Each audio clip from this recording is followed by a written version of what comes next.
Good afternoon and good evening, everyone. I am Kandagraj. On behalf of AD Instruments, I would like to welcome you all, and also our guest speaker, Dr. Anuradha from Shastra University. So, our today's webinar title is Microphysiological Systems, the next frontier of precision medicine. So, before proceeding, I would like to give a brief introduction about Dr. Anuradha. She has received her PhD degree in tissue engineering from Shastra University in the year 2011. Presently, she is involved in research focusing on the development of various scaffolds for tissue regeneration like nerve, blood vessel, bone, osteochondral and retina, etc. and also effective theranostic approaches against breast cancer. Her lab is also actively engaged in development of various scaffolds through additive manufacturing technology and 3D bioprinting. She currently has 28 research publications in various peer-reviewed journals with cumulative H-index of 139.36. Besides, she has edited a book and authored various book chapters. She is notably a recipient of Innovative in Biotechnologies Award for the year 2016 from Department of Biotechnology, Government of India. So now I would like to welcome once again Dr. Anuradha ma'am. Welcome ma'am, and you can take the session here. Thank you. Thank you for the nice introduction. So I'm happy to be a part of this webinar. So my sincere thanks to AD Instruments, Transonics, and especially Mr. Kanagraj and Mrs. Sandeep Karu, and also Mr. Sumant Bhatt. So for organizing this excellent webinar and also invited me to give a scientific talk. So I'll take this as an opportunity to share one of the recent research which we have done in our lab on microphysiological systems, which is the next frontier of precision medicine. So myself, Dr. Anuradha Subramanian, working as an assistant professor in School of Chemical and Biotechnology, Shastra deemed to be University, India. So before I start with today's talk, I'd like to use a couple of my slides to brief about our university. So so Shastra University is, it's popularly called as Shastra University. Actually, the name is Shanmuga Arts, Science and Technology and Research Academy. So this is a deemed to be university in the town of Tanjavur. So I hope you all have heard of the famous Prakadishwara temple. So which is just close to the our university. So this is a composite university. It's recognized as a category 1 university. So which, where, around 12,000 students and 700 faculty members resides.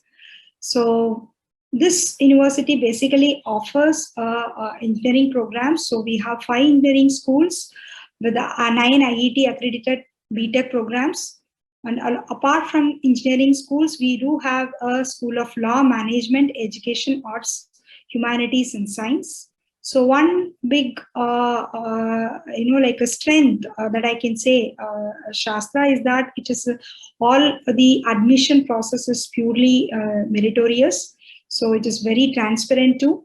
And also we have a very excellent contemporary curriculum with which, it is mainly focused towards the latest interdisciplinary field and have more focus on practice as well as the research. So that would be the one important aspects that we are teaching. And that is the reason that I believe that we have a consistent rankings in the many ranking systems, right from NARF to QS systems. So I belongs to School of Chemical and Biotechnology, so where 900 UG and 260 PG students.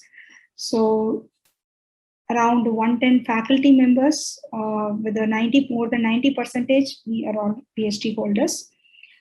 And we have more than 50 laboratories, research laboratories, and 65 ongoing research projects. So apart from this 50 research laboratories, we have 5 different centers, research centers. So Center for Advanced Research in Indian System of Medicine.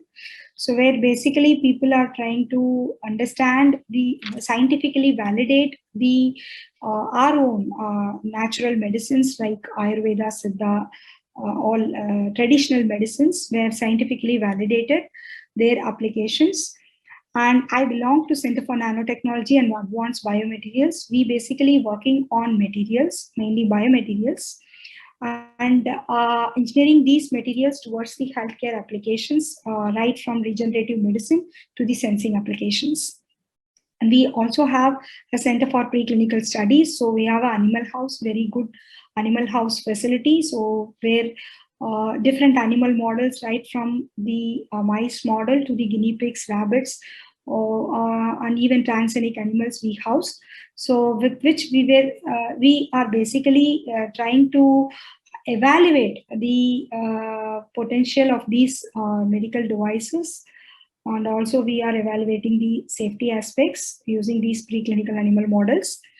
And we have a Center for Research in Infectious Disease. Also, that is we are working also on some communicable diseases, and we do have Center for Energy Storage and Conversion.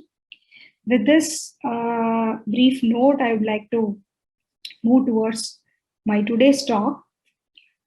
So as I said, I'm going to talk about the microphysiological systems, which is a kind of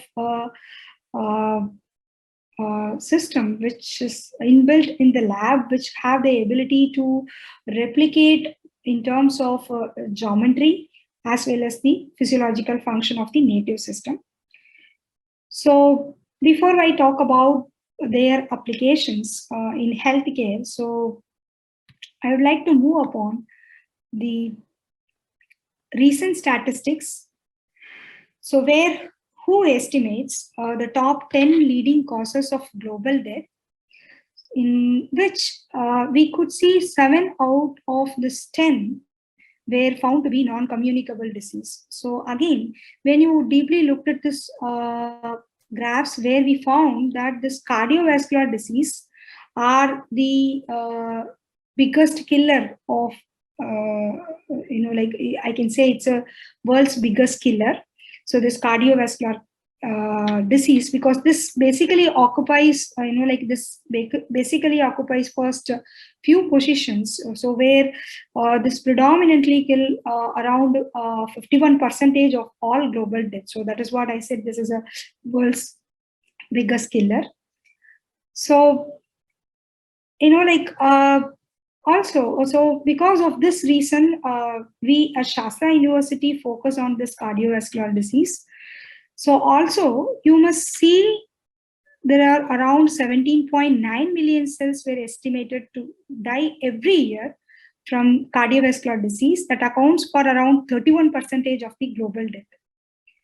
According to American Heart Association, again, you may see that this rate is expected to grow more than 23.6 million by 2030.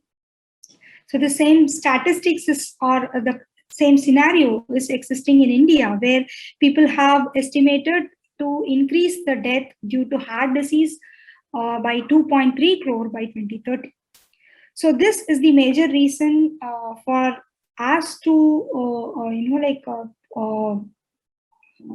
move on. So we also try to focus on this particular disease, since it is one of the leading cause of global death, and this trend is predicted to continue for the foreseeable future.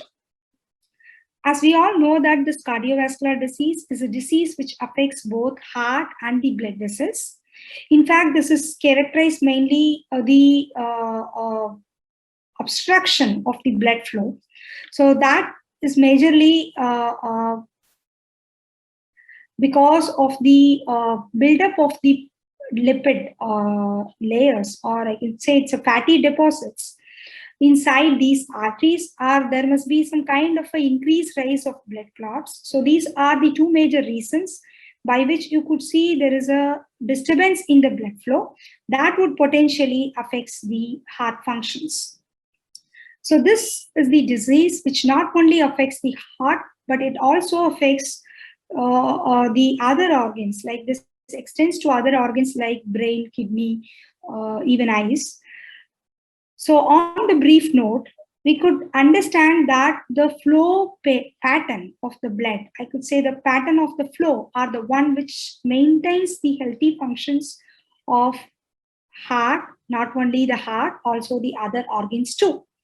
So the maintaining the blood flow, or you have to restore the blood flow when it is blocked either by the plaque or by the thrombosis. So this is the most important thing needs to be addressed in order to enhance the quality of the patient life, as well as to reduce this expected mortality rate. So coming to the common strategies which has been followed for blood flow restoration. So there are so many procedures. So one such procedure is the balloon angioplasty. So this is a procedure where they have inserted a tiny tube along with the balloon into the region where exactly the plaque formed. And once it is in place, where the doctor used to inflate the balloon so that this inflated balloon can push these lipid plaques outward against the arterial wall. Thereby, they actually, widens the artery and restores the blood flow. So this is one such procedure usually used to remove the plaque formation or the formed plaque. So this is so though this procedure is used clinically, there are many limitations. One such limitation is the restenosis. So the restenosis is nothing but that these arteries will be blocked again after after a few months of this angioplasty. So for the long-term benefit, people prefer to go for a vascular grafts. It may be either from a biological grafts or a synthetic grafts. And these grafts is mainly used to reroute the blood around the artery. And majorly autografts becomes the gold standard approach to reroute this. And especially it is useful for small diameter applications, where veins is going to be the preferred choice. So this is mainly because, this biological grafts where there is a presence of native endothelium, and this offers a very excellent antithrombogenic surface. So we could avoid the thrombus formation when it is being used for the blood vessel application. So this is the major reason why people prefer to go for biological grafts. However, in 30% of the patients, suitable vein is not available.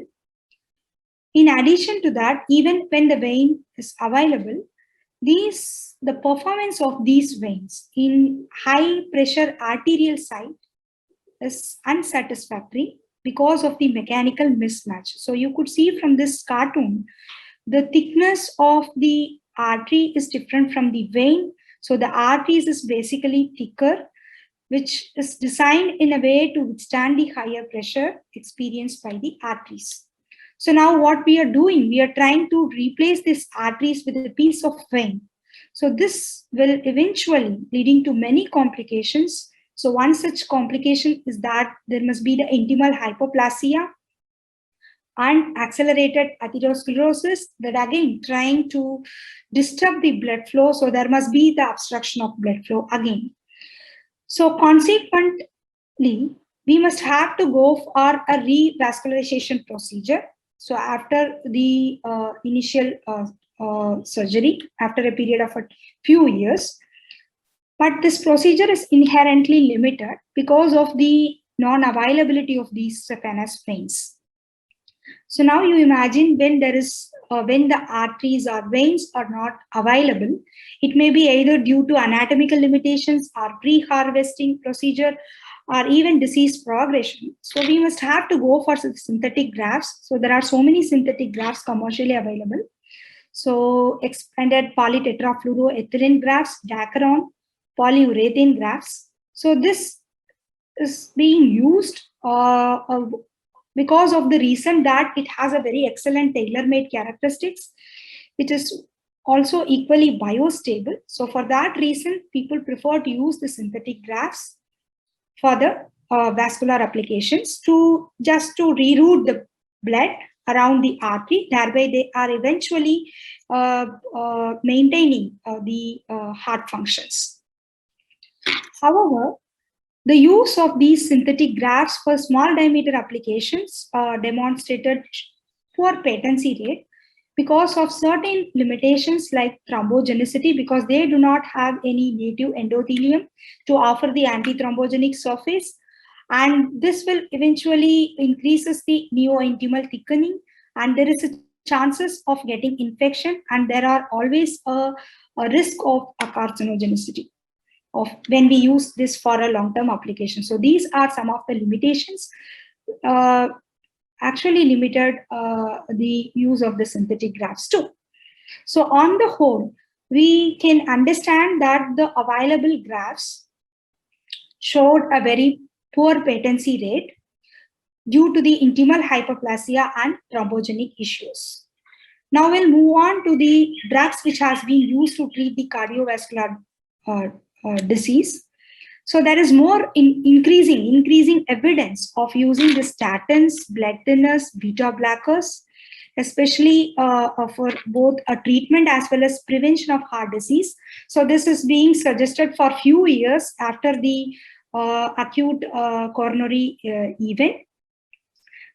But there is inadequate evidence of continuing these drugs for a prolonged period. People are doing it without knowing the consequences. We really do not have much data on the safety aspects of taking these medicines continuously for lifelong.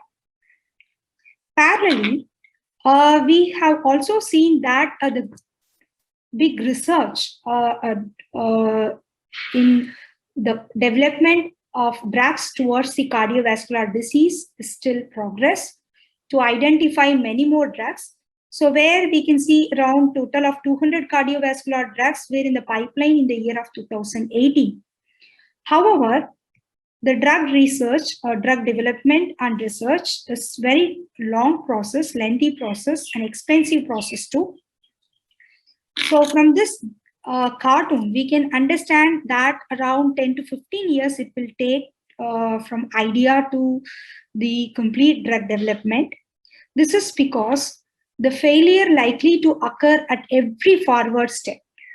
So you may see around 1 or 2 products can eventually reach the market out of millions of compounds that we tested.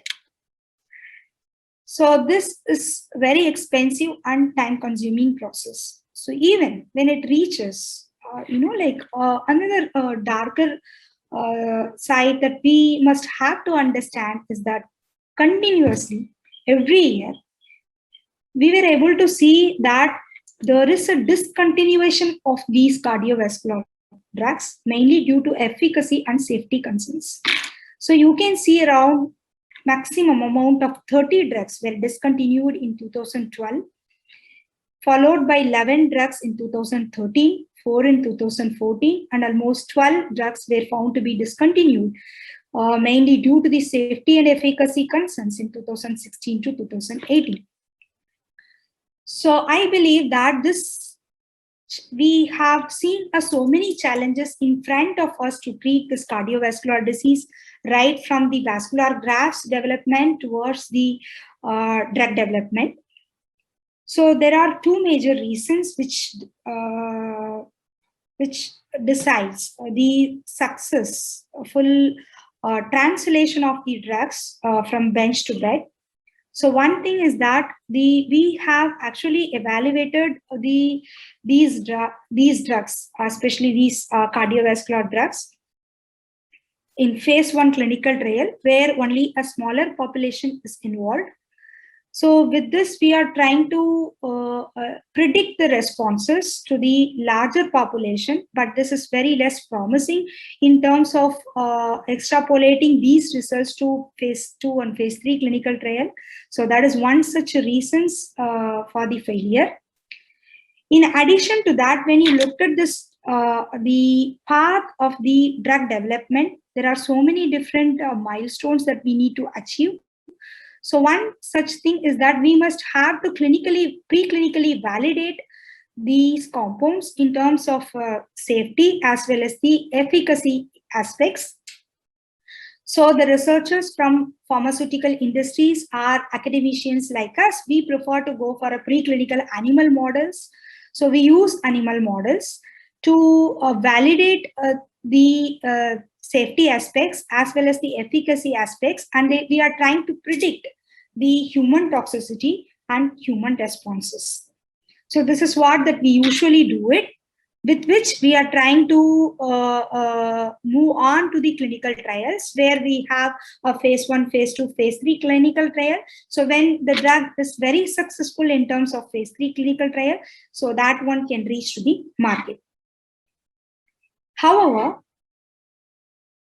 these animal models are very much, I can say they are poor predictors of predicting the human responses, in the sense, so the drug which cleared this preclinical testing may not be very effective in terms of the human. So you cannot expect the efficacy in the humans, or sometimes may be very harmful to the humans too. Similarly, the drug which have not cleared this animal experiments may be very effective for the humans. So it is very poor predictors, but this is the one with which only we are trying to screen the drugs for the initial study. So what exactly that we require? We need a model which has to be physiologically accurate, so close to the human, with which only it is possible for us to predict the human responses in a better way. So we must have a suitable model system to predict the human responses better than the animal models. So one such systems would facilitate us to identify the actual potential of the drug, and we can even identify the target individual too. So this is called as a precision-driven medicine, and this precision-driven medicine will facilitate us to go for a tailor-made medical treatment to a individual characteristics of the patient. So since not all the drugs are very effective against all individuals, so that with this we can personalize the treatment. So this is the one big advantages that we will get when we go for this kind of a precision medicine. So with this, it is also with this kind of a human equivalent model system, it is possible for us to cut down the expenses incurred during the development of the drugs, and also we can minimize the time taken for the clinical translation of drug. So because we have a better predictor system which would potentially facilitate us to identify the safe and effective drug for the specific diseases. So one such laboratory intervention is the microphysiological system.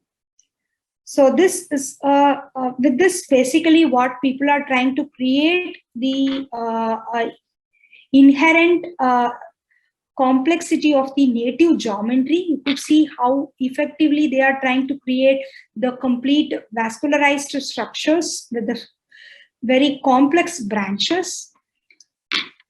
And also this structure should also possess a physiologically equivalent responses. So we must have to create not only the biomimetic geometry, also we must have to take care of the physiological response of these tissues. So this is a way that people are trying to create in the lab at par with the human, so that Using this as a model system, we will be able to test the drug in terms of safety aspects as well as the efficacy aspects. That would be a better option to predict the human responses.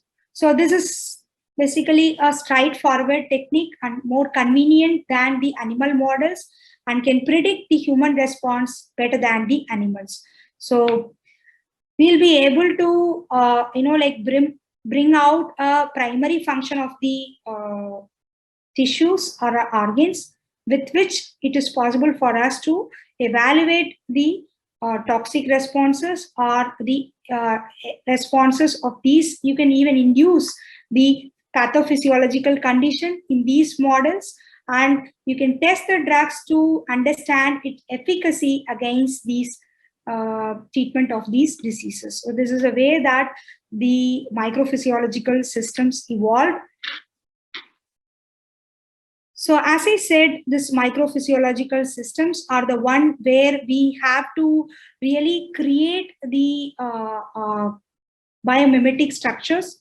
So here I'm going to talk about the blood vessels, because as I mentioned that this is the disease which affects not only the heart, also affects every organs. So this is basically the disease which involves the obstruction of the flow. So people are trying to recreate the structures both anatomically as well as the physiologically. There are many ways by which people are trying to create the models. So one such approach is that the 3D bioprinting. So where they have used a collagen glue which are mixed with the cells, and this was dispensed as a rod-like structures along with the agarose. So this agarose rod is acts as a template. Then after a period of a time, they actually allowed the cells to fuse together. So once the fusion process was completed, so it naturally takes around 3 to 4 days, after which they are removing these template rods, so which are in the blue color, have been removed off. So by the way, they were trying to create a perfusible constructs. So this is a way that they are creating this complex layered by layered architecture of these blood vessels. So another interesting approach where they have used a scaffold-free technique. So they use a cell spheroids, and this was basically placed in an array of needles, and these array of needles were act as a template, and again they were allowed to fuse together. So once the fusion process was completed, so again it took around 3 to 4 days, they are trying to remove these needle arrays so that the perfusable conduit have been prepared using this particular approach. So another interesting approach, what people have done, they have taken a pre-cross-linked ink, which were mixed with the smooth muscle cells or fibroblasts, and which are dispensed or extruded through a coaxial needle in order to create this kind of a layer by layer structures as similar to that of the native. And this was dispensed into the rotating metal rod so that they'll be able to create a tubular structures, and allowed the filament to fuse together as similar to that of these two approaches. So again, it took around few days. Then they have carefully removed this metal rod, and by the way, they are trying to create a perfusible construct. So all these procedure where they are trying to create this intimal medial region of the blood vessels and perfusible construct too using this cell. So this is a way that they are trying to anatomically accurate model system where developed using different approaches. But one thing that must be noticed with these techniques, they need a template to create this perfused channels. So because they have to wind or they have to develop the constructs using these templates, and finally once the fusion process were completed, they were trying to remove these templates. So another interesting approach is that the microfluidic chips. So people are trying to create a stretchable microfluidic chips, and these chips were impregnated with the cells. Primarily they have used a HUAX cells, And this is mainly the model system to model the in vivo physiological blood vessel responses. So there, what exactly they are doing? So since it is a stretchable chip, they are applying a vacuum by which they are trying to create a circumferential stretch like this. So this is a kind of a semicircular arrangement. So this microfluidic devices, they successfully, simulate the intimal region, whereas they fail to create the multi-layered geometry as well as the tubular geometry. So it cannot exactly replicate the actual physiological responses, since the naturally your blood vessels are in a tubular geometry. So which they are only mimicking the semicircular pattern and fail to mimic the layer by layer architecture of the entire blood vessel. So one such a drawback of using these kind of a chip devices, where we will fail to understand exactly the vascular tone characteristics, which majorly involves the multi-layered smooth muscle cells. So with this, we have found so many gaps. So one such gap is that the procedure which have been so far adopted to create such anatomically and physiologically accurate model are very laborious, a more labor-intensive procedure and time-consuming process. They demand certain templates, and they are all template-assisted process. So these, because they use these templates, so there must be some stringent post-processing technique to remove these templates. And imagine when they remove these templates, there must be some chances of damaging this lumen integrity. So when the lumen integrity lost, then we must have to question the anti-thrombogenic surface, because that is one of the primary reason for the failure of these devices. And most of these devices have not been tested under the hemodynamic conditions. So we must also have to think about their physiological equivalence. So with this in mind, we'll be trying to bridge the gap with the help of a suitable technique. So we believe that we need to identify a facile process, and that process must be template free. So with which we do not require any template, so that we could avoid the stringent post-processing technique, and we can preserve this lumen integrity. Thereby we can preserve this anti-thrombogenic property of the lumen. So the process must be very rapid, and in fact, it has to be scalable too. And we believe that the process should also have a complete freedom in terms of controlling the dimension of the blood vessels, because blood vessels is a tissue which is very unique, where the diameter of these tubes may vary depending upon the anatomical location. So we must have to identify a process, and the process, how well it have the ability to tailor-made the dimensions. So this is more important.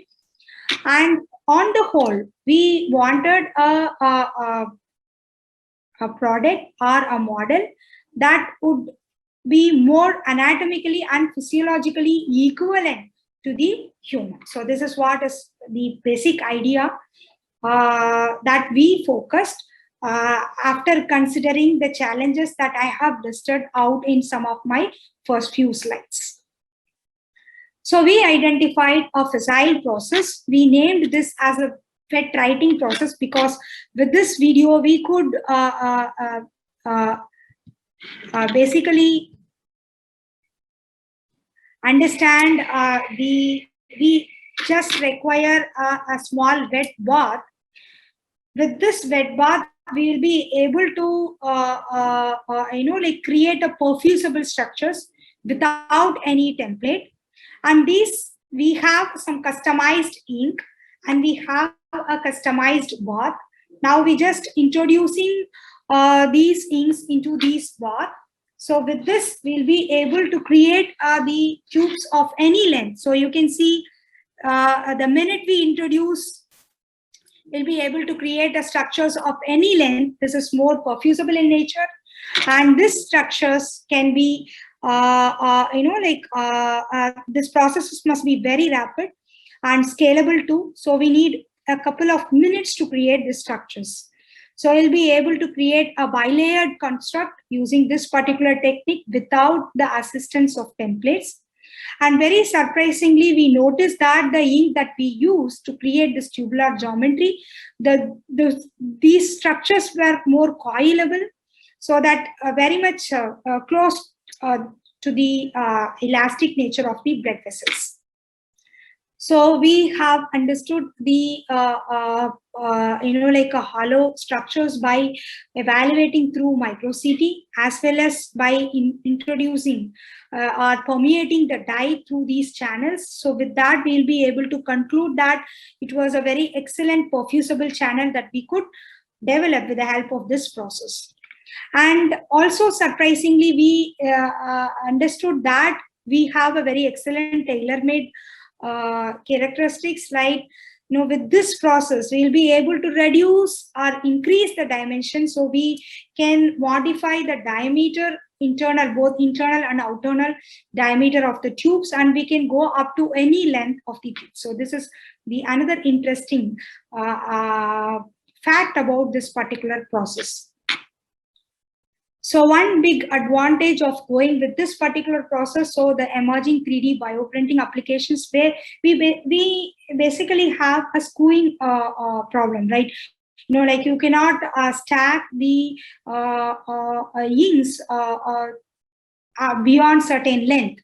So whereas this is a procedure, with this we'll be able to create the tubes of any length. So this is another interesting advantage, and which do not require any sophisticated instruments. So which with the ink as well as the small bath is more than sufficient enough to create the complete structures. As I mentioned, that this is the system that we are trying to develop should have anatomical accuracy. So we would like to evaluate the geometrical structures, how far it is very close to your the aorta. So we just take the rat abdominal aorta and we decellularized it after getting the animal ethical approval. So we harvested and decellularized it. And these are some of the electron micrograph pictures. From this, we can not see a much difference between the abdominal aorta as well as the bilayered construct that we developed. So you could see the morphologically both are similar. And very surprising fact is that as this process provide complete freedom to control these diameter as well as the thickness. So we'll be able to reach the we can create the tubes of any diameter and any thickness. As with this, it is possible for us to create these structures of very close to the human arteries. Since it is not only the question about the anatomical accuracy, it is also a question about the perfusion characteristics. So we have done a small experiment to confirm its ability to perfuse the dye. So where you could see the dye, when I allow to introduce permeate through one end, it can easily move to the other end without any leak or without any block. Since we basically expected that since this process is very rapid, there must be some chances of having some leaky or some kind of a block would be possible. But surprisingly, we noticed that there is no specific block or even leak was observed throughout the tubes. So when we permeate the dye from one end of the tube, it can move to the other end without any diffusion or in fact without any leakiness. So this clearly indicates the very excellent perfusible characteristics of the tubes as well as the strong integrity of the layers, because we haven't found any specific diffusion characteristics. So after which, what we have done, we just wanted to connect this tube into a flow loop setup, and we are trying to allow the fluid with a flow rate of maximum flow rate of 30 ml per minute for 12 hours. We have done this experiment for 12 hours to just understand whether will the tube sustains the ability to permeate these liquid without any leak. So we were successfully fabricated such structures which have the ability to allow the liquid to pass through without any block or without any leak continuously throughout the study period. So the next important characteristic is that most of the synthetic grafts which actually failed because of the compliant mismatch, because they are very rigid. So they really do not have the ability to stretch and like a recoil. But conventionally, when you looked at all your native blood vessels, they have the ability, their wall will have the ability to expand and relax when it experiences the pressure. So they must have some kind of elastic characteristics. So we just wanted to understand whether the tube that we developed have the ability to withstand the tension to till what extent that it can extend. So this is a way that we wanted to stretch the tube both longitudinally and circumferentially. So by the way, we will be able to understand the strength that it possesses, and in fact this was pretty much higher than the values which are reported for the hydrogel constructs in the literatures. So that is not sufficient enough to claim this tube are physiologically equivalent without experimenting these tubes under the physiological condition. So thanks to Professor Palaniyappan Sethu, University of Alabama, so who have who really provided us such a wonderful simulated setup to mimic the complete hemodynamics of arteries. So we just tested the tubes with the setup that they provided. So with that, we were able to completely understand the physiological equivalence of these tubes. So this is the setup which completely simulate both physiological and pathological hemodynamics of arteries. Like we can simulate both hypotension, hypertension, and normal systolic and diastolic pressure. So this is comprises of a pulsatile pump, and we have a flow sensor and a pressure sensor, and we do have some resistance and compliance. So thanks to AD Instruments and Transonics for flow sensor, pressure sensor, and flow sensor, because we have used, had an experience of using both inline and clamp-on flow sensors, transonic flow sensors. So with this, we were able to exactly understand the flow behavior and what exactly the flow rate of the, what exactly the flow rate of the tube which experiences. And as such, we are more bothered about the pressure. So the pressure can be engineered with a desirable systolic and diastolic manner using this resistance and the compliance. So with the way that we were able to, so with the help of this flow sensor and the pressure sensor, we are trying to measure the force, the pressure which were experienced by the tubes as well as the flow rate of the tubes.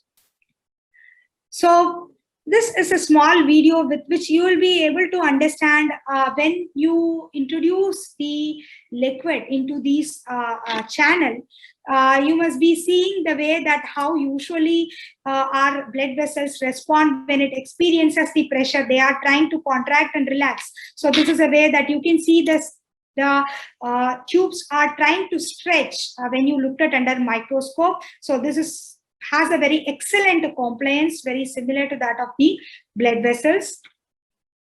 And this is a way, using these setups, we have actually tested the compliance of these tube that we have developed. So where we actually subjected the tube into a normal systolic pressure like 120/80. So where you will be able to understand, I hope when you closely looked at, you can see this, beating video where, the tubes which is present there, when it experiences the flow or a specific pressure, they are trying to contract and relax, a wonderful compliant properties with which it has. And more interesting fact is that this will, when you perform this experiment for a period of hours, we have seen that there were no leak, no black, even it withstood that particular pressure. And the next, we have also tested this conditions under pathological conditions, where we actually reduces, simulated the hypotension, so 80-60. So again, it will be able to withstand, because of course, when the tube can withstand in normal physiological conditions, so hypotensive condition can also be possible. So this withstood the force that we applied, pressure which we applied. With that, we were able to understand the contraction and relaxation forces. And more surprising fact is that we have done this experiment also in hypertension, of increasing the systolic and diastolic pressure. So where you could see visibly this contraction and relaxation of these the tubes. So these tubes are pretty much good in terms of withstanding this, even this hypertension pressure too. And without any leak, it would have the ability to allow the liquid to pass through from one end to the other end. So as I said, this flow sensor and the pressure sensor, we have measured the flow rate and the pressure which are experienced by the tubes. So we have plotted, a graph, pressure versus time, where you could see the range that we can get, similar to that of the sinusoidal hemodynamics. We were also able to simulate the sinusoidal hemodynamics using this setup. So once again, my sincere thanks to Professor Sethu in this regard. So this, we're able to simulate the exact human conditions in order to evaluate the physiological equivalence of the blood vessels. So with which we are trying to evaluate the wall shear stress, because we have to understand what exactly the strength of the wall shear stress, and is it really similar to that of the native, needs to be validated. So we have calculated the wall shear stress, and we also calculated the circumferential strain. So this strain, how much it is. So again, you can see the sinusoidal curve, very similar to that of the native arteries. So most surprising fact is that when we tabulated all the values, we must understand, we understood that the strain which were experienced by these tubes were very much close to the native, because it is in the range of normal range. And even this pressure, which is wall shear stress, which were experienced by the construct, is also under the normal range of the native artery. So this is a way that we conclude that the the tubes that we developed are physiologically equivalent to. But what exactly was missing here? It was something a cellular tube, so that we don't have any cells as such. But as I mentioned, the biological graphs always, the native arteries, they have a sustainable solution in terms of providing the blood flow without any obstruction, without inducing any thrombus formation, without increasing this thickening of the artery. So these are all because of the function of the respective cells. So when you looked at, you can see that there is a monolayered endothelial cells present in the lumen, which basically offers the antithrombogenic surfaces. So thereby continuously we'll be able to get this antithrombogenic property, and followed by a multi-layered smooth muscle cells, which is present in the medial layer, which would have the ability to contract and relax. That is the primary reason for the excellent compliance nature of the blood vessels. So to simulate that, we have also evaluated this process feasibility in terms of like integrating the layer specific cells. So where we found that the cells can be integrated at every layers. Like you can see, this is a red color is actually a QX cells, endothelial cells, and it was layered in a monolayered geometry, and we were able to impregnate the smooth muscle cells, and here we have taken a human aortic smooth muscle cells, which has a multi-layer geometry. So at this scale, where you could see a monolayered endothelial cells and the multi-layered smooth muscle cells, and this is the tubes where you could see interlumen is basically monolayered cells, and it was completely and which surrounds the multi-layered smooth muscle cells.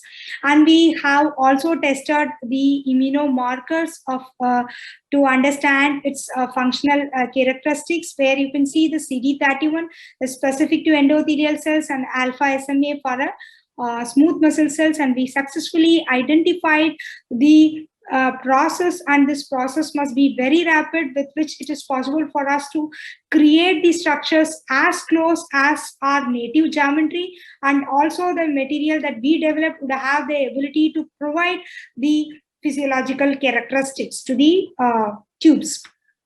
So this is a very excellent system, can be used as a microphysiological system for any drug testing or any toxicity assays, which would provide a better human, you can predict in a better way, the human responses in comparison with the animal models. But we also extend this research to some extent, where we really, it's a very good thing that can suggest this as a model system, as a microphysiological system for testing the drugs. But we would like to extend this to, will it be useful for the vascular graft application? Because for long-term benefit, none of the substitutes are really ideal to provide a sustainable solutions. So can we suggest this particular tubes for the graft applications or vascular graft applications? We just wanted to extend this, for which we have done one more experimentations to understand the anastomosis. So what we exactly did, so see, this is the artery and this is the construct that we developed. So we just wanted to suture these two and to understand the suturable characteristics. Will it be weeping, or will it retain the watertight characteristics that we have tested? And we also have done some sutureless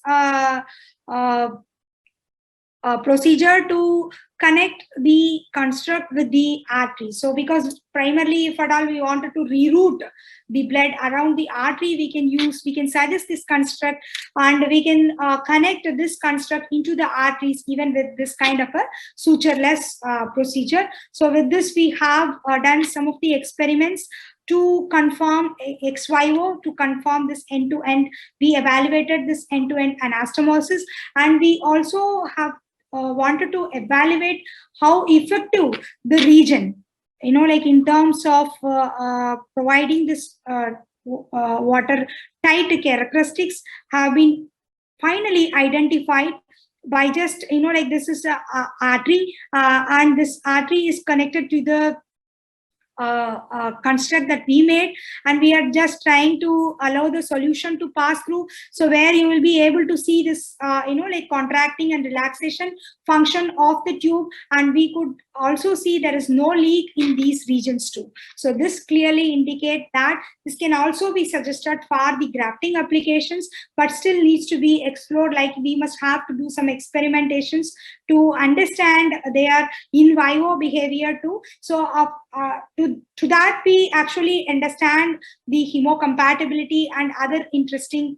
important characteristics which are required to suggest this material for the in vivo applications. We did, and we have got a very excellent results. Due to time constraints, I was unable to explain all those results here.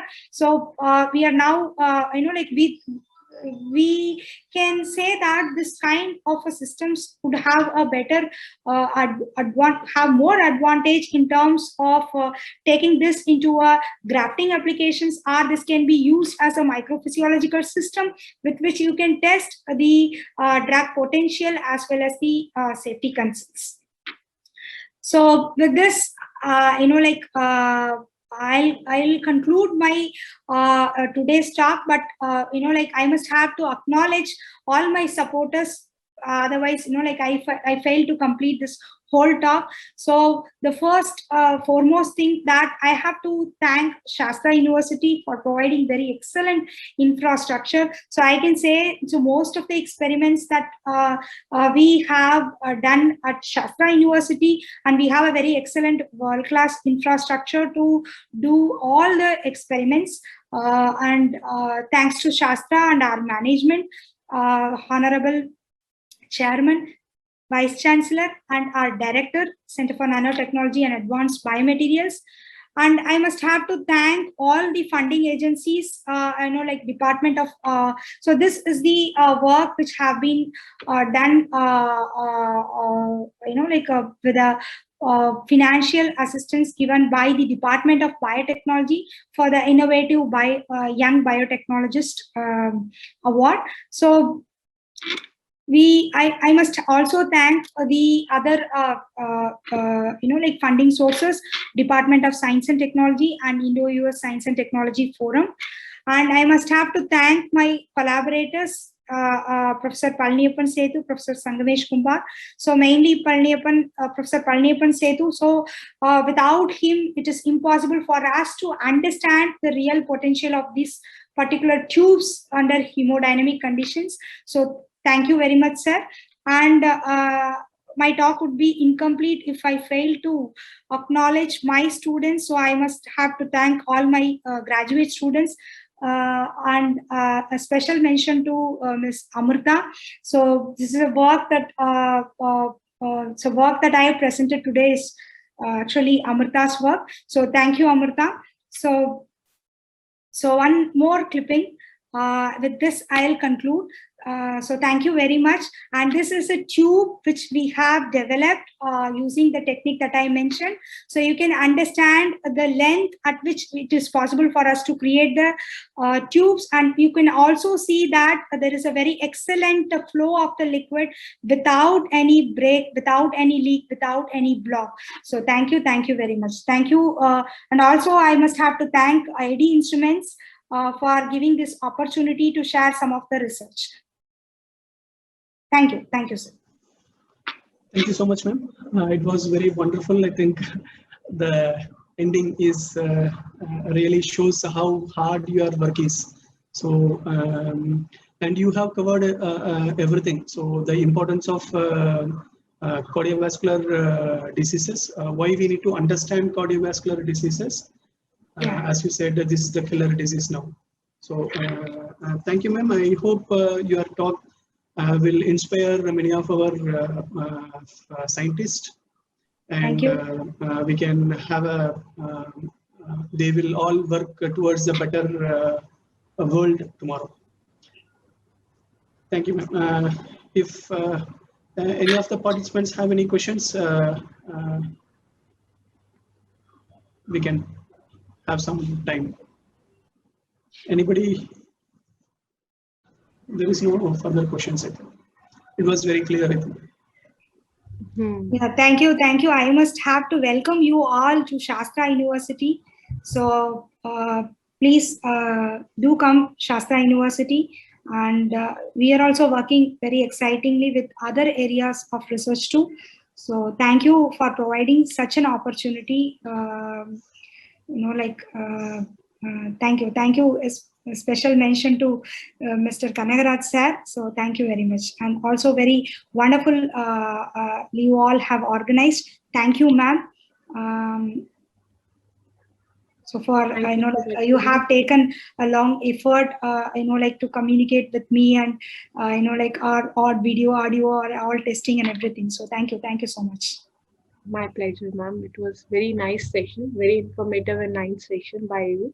I think every one of us have been delighted by the talk and information that you have shared with us today.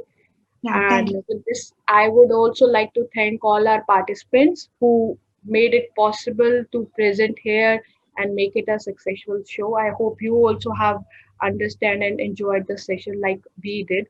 So thank you everyone for joining us today. Hope to connect with you next time soon in our next upcoming webinar. Okay, thank you, ma'am. Thank you once again. Thank you. Thank you.